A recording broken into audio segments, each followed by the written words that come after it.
Drama. Here you go, says my new drama teacher, Mr. Cortez, handing me a smallish white box and a giant bag of blow pops. At first, I don't know what to make of this unexpected gift. In drama class, we clown around a lot. Anything from a spontaneous Tarzan yell competition to a pageant on the rooftop is likely to break out at any time. What's this? I ask. Voice lessons, Mr. Cortez declares.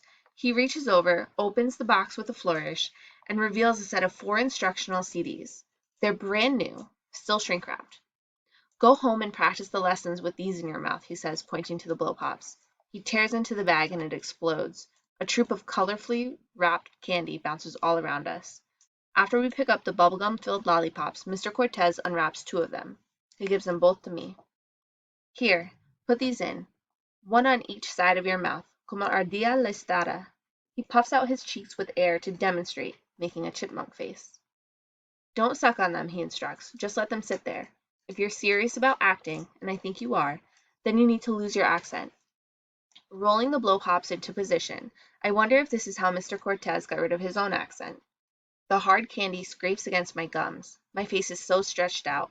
It feels as big as one of those hot air balloon characters floating over the booths at La Feria, the annual fair in Piedras. Well, say something, Mr. Cordell demands. I swallow some spit and warble out. I have an accent? Mr. Cortez doesn't answer me right away. He's laughing so hard his shoulders are shaking. I know I sound ridiculous, so I can't help but laugh along with him. When he can finally talk, he teases. We're going to need a lot more blow pops.